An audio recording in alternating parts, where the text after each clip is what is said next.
All right, let's keep going. This information is for anybody who wants to acquire real estate for pennies on the dollar, and anybody who wants to get into real estate but they don't want to sell anything. A lot of people think real estate and they think real estate agent and they think that that's the only way that you can make money, or they think flipping. That's the other common niche that comes up. But yeah, you actually don't have to sell real estate unless you specifically want to. But this right here does not require a real estate license at all. All right. So let me know if which one of y'all fit into these categories. Attended 10 or more real estate seminars on real estate investing, but you still feel stuck. You always wanted to get into real estate but didn't know where to begin. That's option 2. And option 3 is you heard about tax liens for years and you ain't done nothing yet. And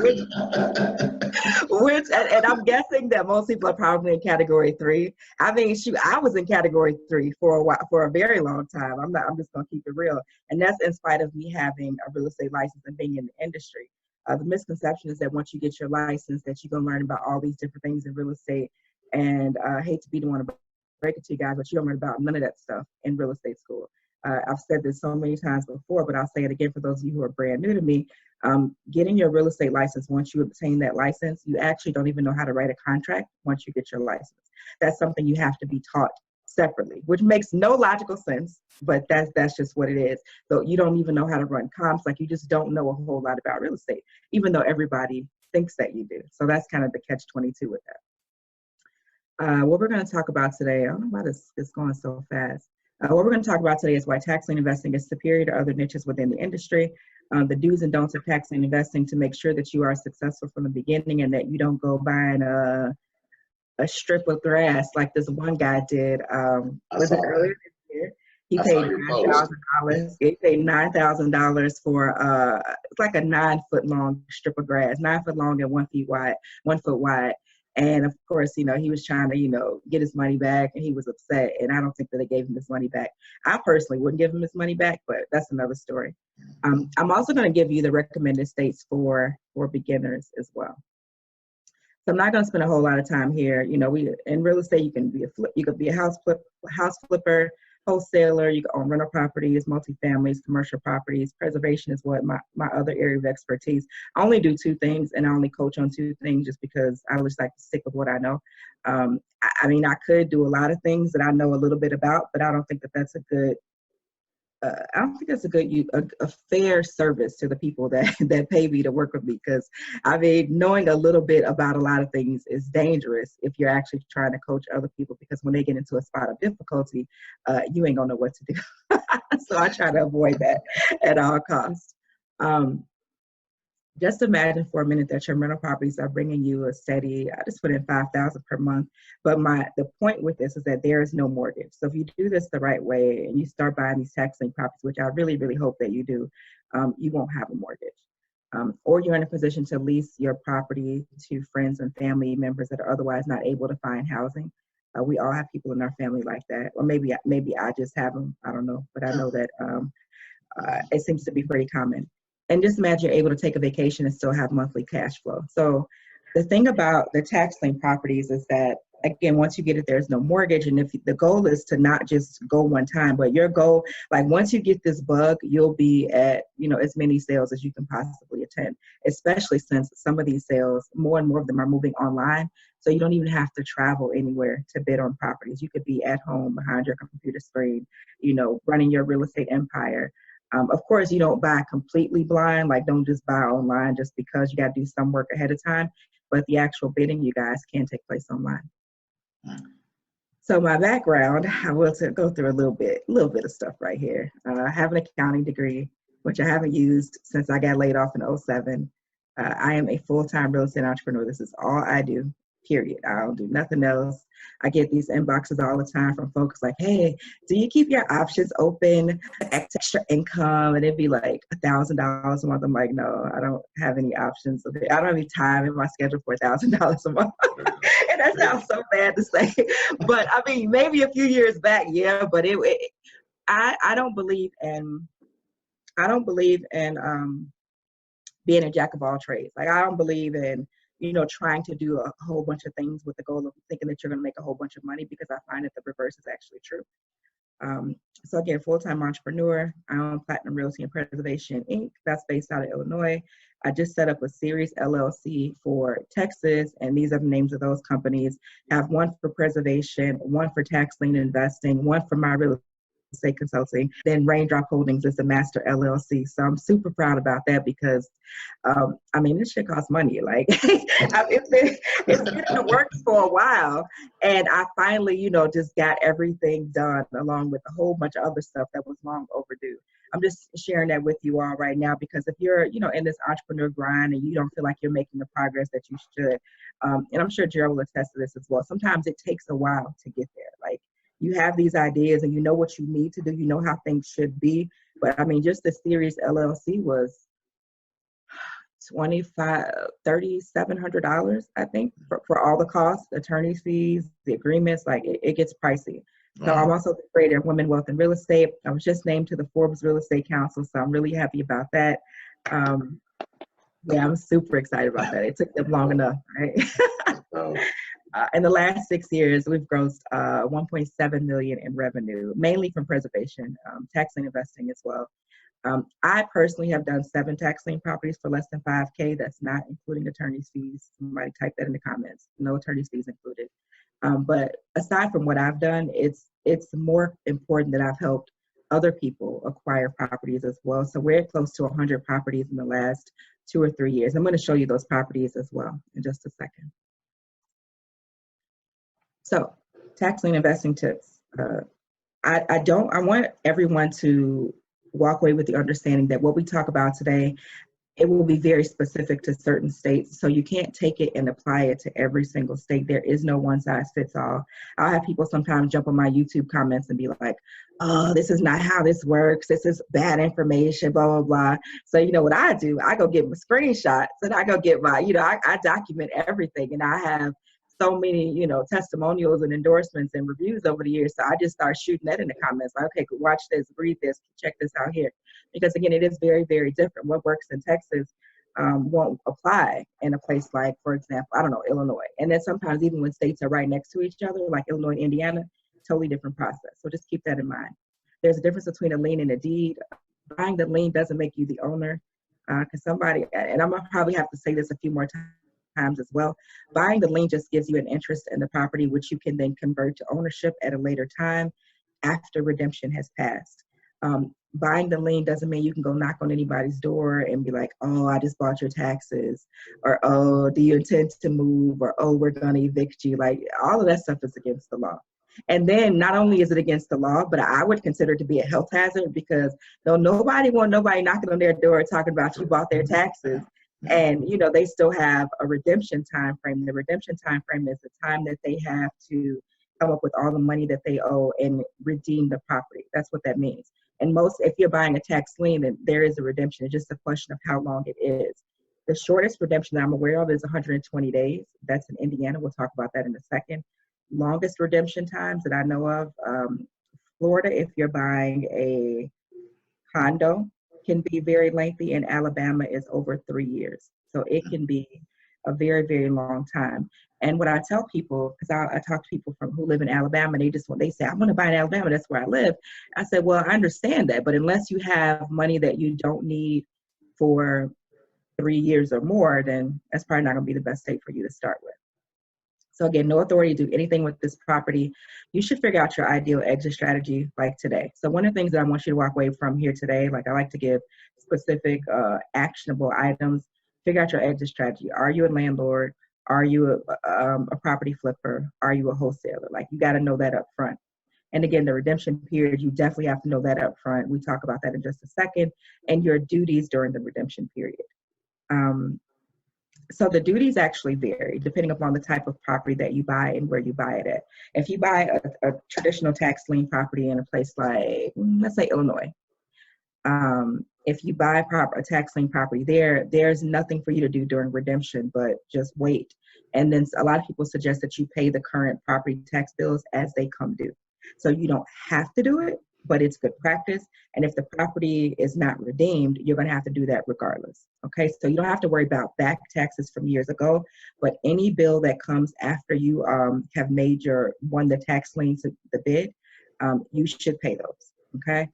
If you buy in a place like Texas, which is, and I'm going to break this down a little bit more in just a second.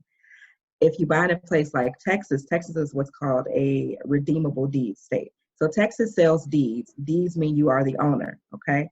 But the original owner still has a redemption time frame where they can come back and kind of cancel the sale. So with Texas, you can actually go to, depending upon the county, you can actually, go to some of the properties and you can change the locks, you can rent properties, you can start to do minor improvements that are needed. You could do a lot of different things, but if the owner comes up with all the money, plus the penalties, plus the interest, plus the amount that you spent for your improvements, plus the attorney's fees, then they can still rescind the sale. So that's really not bad news, because you're still getting all your money back. You're not losing anything.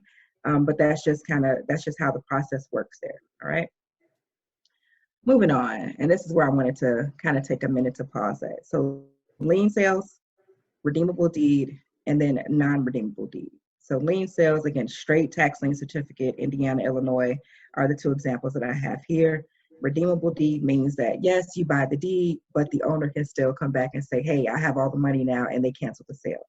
Non-redeemable deed means that once you buy it, it's a done deal. It ain't no redemption, ain't no talking, ain't no back and forth. There's nothing. It's a done deal. And California is a good example of that. California is pricey. We'll talk about that in just a second, but it is a deed state, and California has a lot of sales online. I just looked at the sale for Los Angeles County. This was about 3 or 4 weeks ago.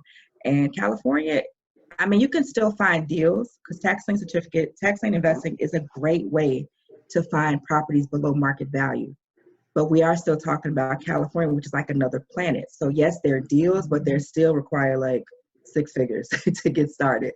So if you don't got that type of money, then you can't obviously start in California. So how do you make money? It's the $1 million question.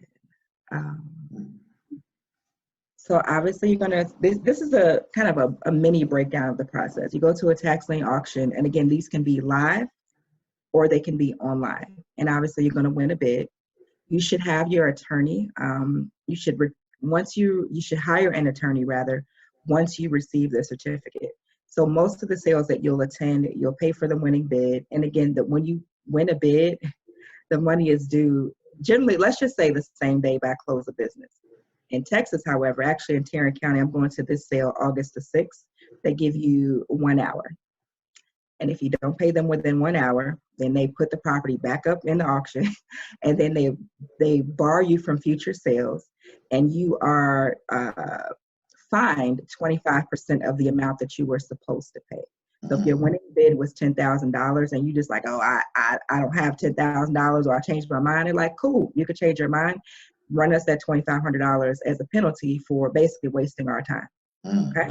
So they want their money within an hour. But most places it's close of business. And generally it's cashier's check, money order, of course, cash. Cash is king. This is real estate. A couple of smaller counties may take a personal check, but I wouldn't bank on that. Like, I would just have cashier's checks and money orders on hand. Figure out your exit strategy up front. Figure out your business structure. So Gerald, you may want to chime in here too. I don't say the general consensus, but a lot of people will say things like, once you get each property, each property should be in a separate LLC. Right. So that's one strategy. And if you're going to do that, obviously that costs money. That's when you would set up something like the Series LLC, which is what I did not too long ago.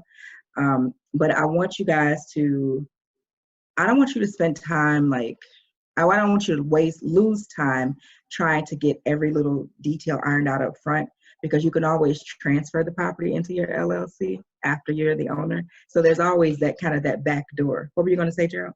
That was the one thing that I get consistently, Danielle, is do I need and this is for everyone that's on right now, and I'm pretty sure that Daniel, everyone, the thought is, do I need an LLC to go ahead and get started? And Danielle just gave you the answer. You can go ahead and transfer your property to an LLC. Don't let not having one stop you from getting involved in real estate. Yeah. When I started, I did not have that. I was struggling. I was a struggling investor. I did not begin with an LLC, but I have a couple right now. And so I'm just if you're starting and you don't have an LLC, you want to get one, but don't stress if you don't have one. Yeah. Yeah, and you'll hear me say that again because a lot of y'all be looking for reasons not to do stuff. They be like, "Oh, I thought I needed a real estate license." Right. Like, no, you don't. Oh, I thought I needed an LLC, but you don't. Now, if you have the money, by all means, set it up because in some places it's as cheap as $100. But if that's an issue for you, or you're someone who struggles with, I do it myself, do I do LegalZoom, hire an attorney, then just get to the sale. Learn the process, figure out the proper, acquire a winning bid, and you can transfer that property into a trust, an LLC, your mama name, whatever you want to do after the fact. Okay. And then again, your options for making money: are you going to rent it for profit? Are you going to wholesale it for profit? Or are you going to renovate and flip it? I would think everybody here knows what wholesaling is, but just briefly, wholesaling is basically selling the property for less money. You don't do any work to it generally, but you sell it, you make some profit, but you'll make as much of a profit as you would if you were to actually renovate and flip the property. I like wholesaling because it's quick, it's easy. You kind of rinse and repeat and go on to the next sale, but it just depends on personal preference, depends on your money and your access to credit. If that's an issue, if credit and cash are an issue, then I would say renovation and flipping is probably going to be out of the question. Yep. All right. What do you need to get started? So again, you don't need none of this stuff. You don't need your real estate license. You don't need a general contractor's license. You don't have to live in the state where the sale is located. That's another myth that I hear all the time.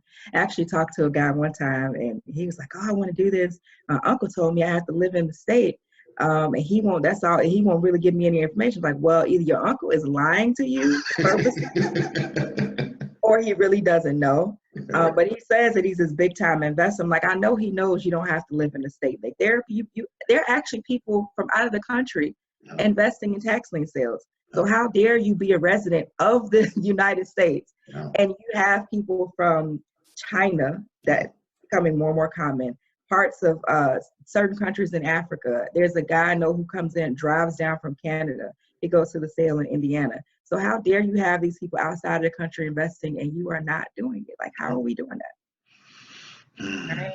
And also, you don't have to own property. You don't have to own property in that state at all. You could this is like the last frontier. Like, that sounds extreme, but this is like one of the things that you want to get in while you can, because some of the states are making it to where only institutional investors can go to the sale.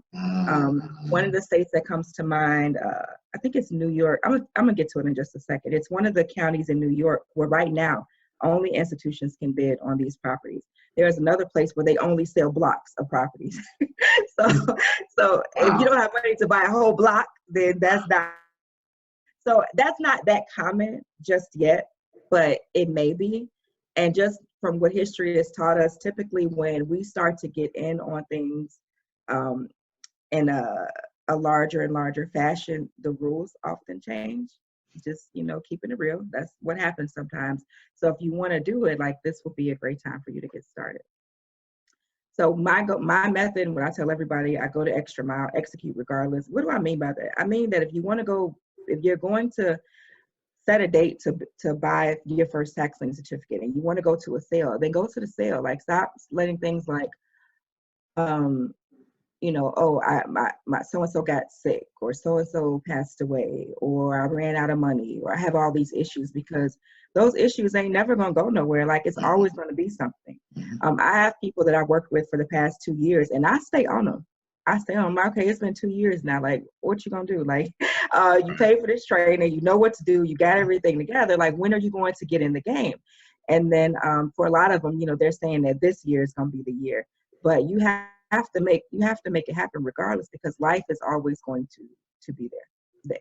That's just what it is. Only work with knowledgeable professionals, hint, hint, like myself, like Gerald. Make time in your schedule for due diligence. Like, don't be so thirsty to be a tax lien investor that you just buy anything. I have seen that, not really from my clients, actually from two.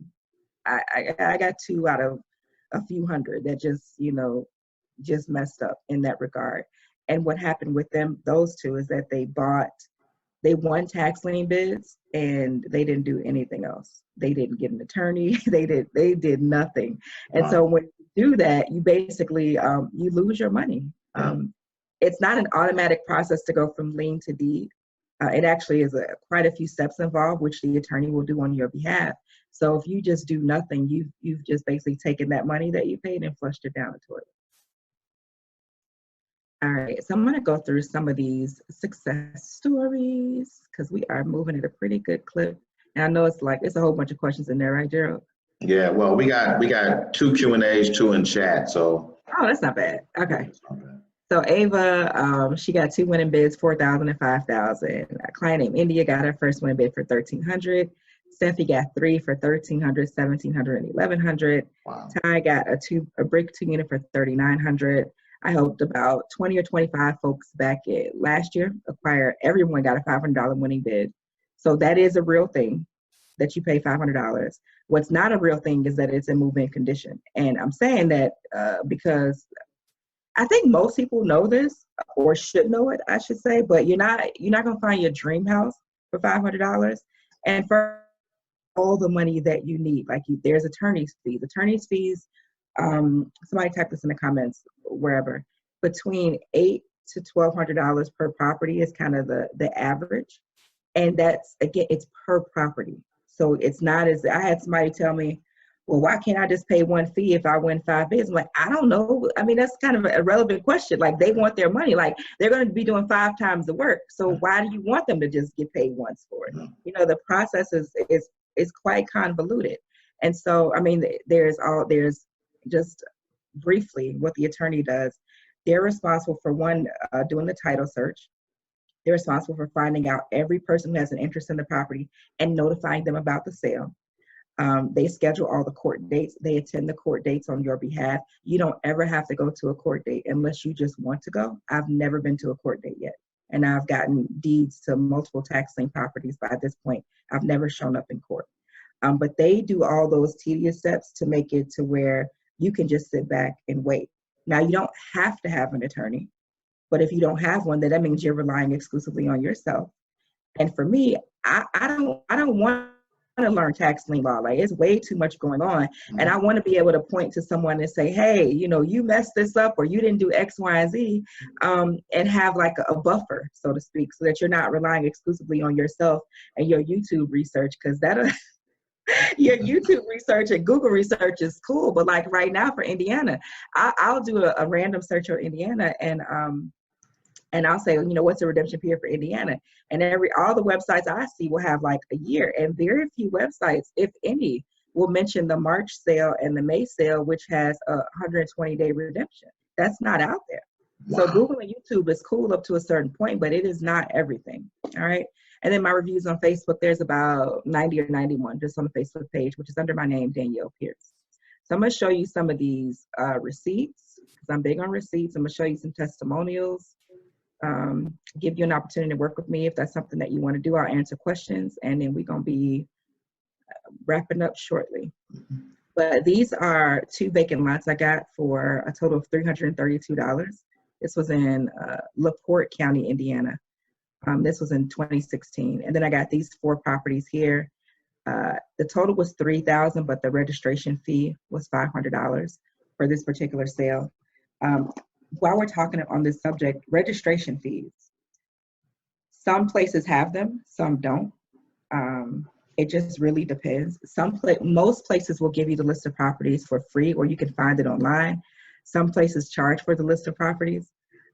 Some places charge for you to see the list of prior results from old sales. Like if you wanted to go and see, let's say you want to invest in Florida, in, I don't know, Miami-Dade County, and you wanted to see the results of the prior sale, you know, just to kind of see what property sold for. Well, some places will say, okay, we'll give it to you for a fee. So just be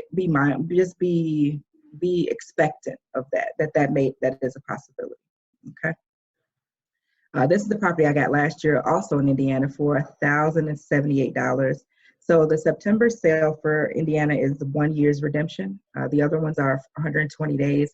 So my 1 year will be up, in a couple months or so. And then this one I'm actually going to not sell and actually keep and rent it out. Wow. But here are some client endorsements we'll go through.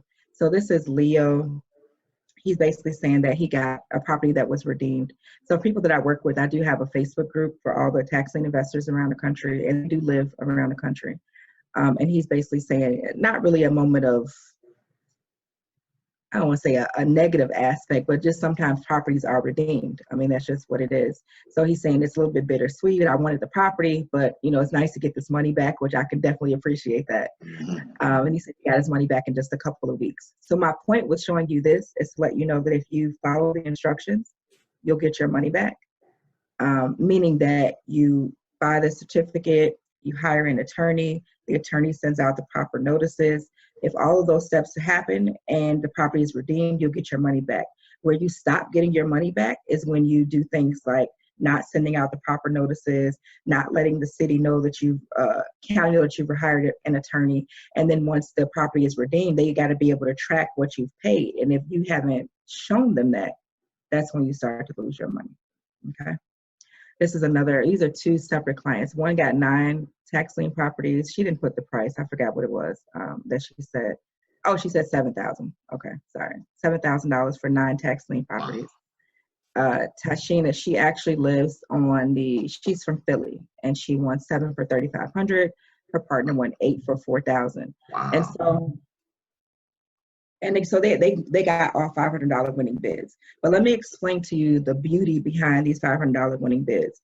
And again, I think this was Indiana too. We talk about Indiana a lot because the starting bids are like $500, and the redemption period is so short for March and May. So it's really like a new tax lien investor's dream come true. That's why it's so popular. But we'll talk about some other states as well too. But the strategy behind getting the properties is to figure out, and I go into this in great detail in the course. I'm going to go into a little bit of detail here. But figuring out, okay, is the property in an opportunity zone? Okay, that's a big deal. Is the property next to, new development? Is the property next to a new school that's coming up?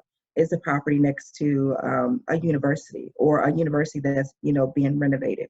Is the property next to an area where they're spending millions of dollars to make the area look, I don't want to say gentrified.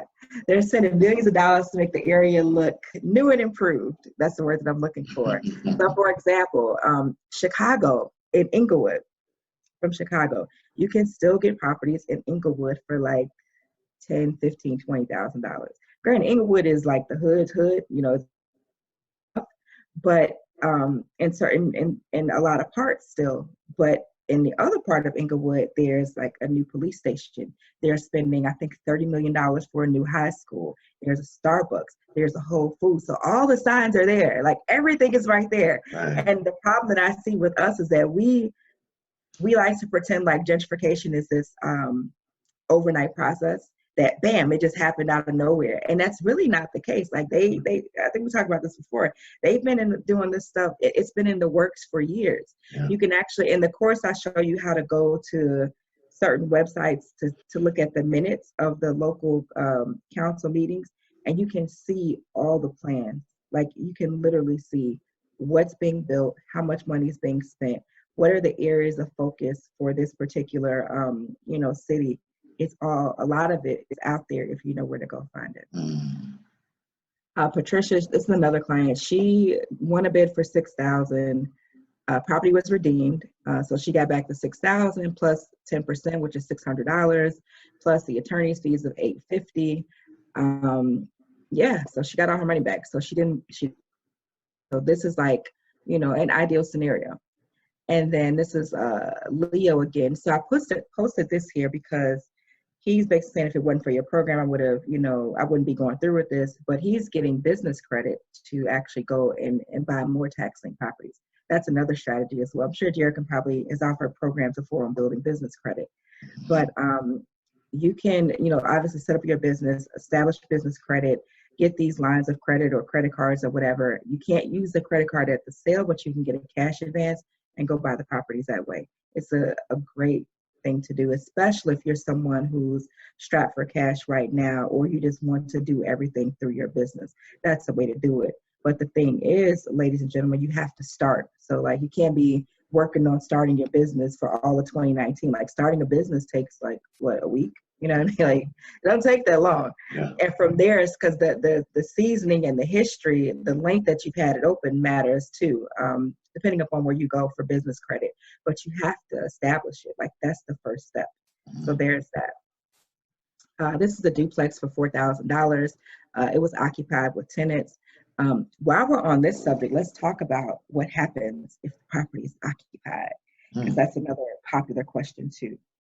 So if the property is occupied and you are the winning tax lien bidder, and let's say you go through the process, the redemption period passes, and now you get the tax deed to the property, your options are to either approach that person and try to get them to pay you rent, so establish a rental agreement. You could do cash for keys, where you basically pay them to move. Some people do that because it's cheaper and faster than going through the eviction process.